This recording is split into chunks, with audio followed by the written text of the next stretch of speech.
नमस्कार, माझ्या सोनालीज किचनमध्ये तुमचं स्वागत आहे। आज पनीर मटरची भाजी कशी बनवायची मी तुम्हाला दाखवणार आहे। सर्वप्रथम आपण तेल गरम करून घेतलेले कढईमध्ये, मग जिरं टाकून घ्यायचं, टॅमॅटो प्युरी टाकून घ्यायची, सुहाना मटर पनीरचं मी मिक्स मसाला आणलेला आहे, त्याचं मी आता तुम्हाला ते पाण्यामध्ये टाकून घ्यायचं आपण।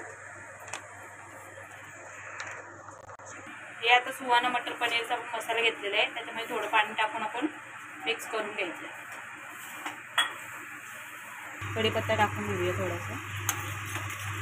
आता हे आपण मिक्स केलेला मसाला सगळा टाकून घ्यायचा, चांगलं तेल सुटत तसं चांगला मसाला भाजून घ्यायचा आहे।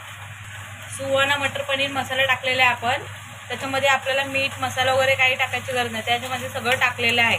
ग्रेव्हीला सगळा मसाला एकदम मस्त तेल सुटलेलं आहे बघा। आता आपण याच्यामध्ये मटर टाकून घेऊया।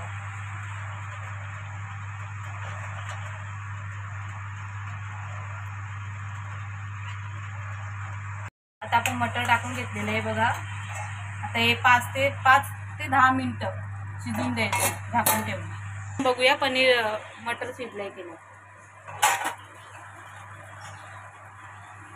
हे बघा,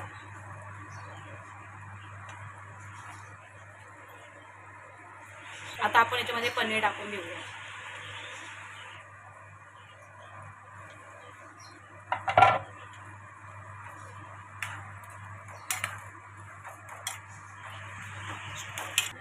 आपलं पनीर झालंय की नाही हे बघू शकता, खूप छान रंग आलेला आहे।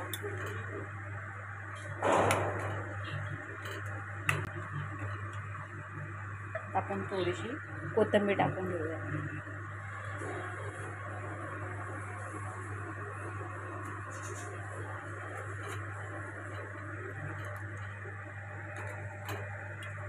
किती छान पद्धतीने आपला पनीर मसाला तयार आहे, पनीर मटर मसाला। हे बघू शकता किती छान पद्धतीने रंग आलेला आहे।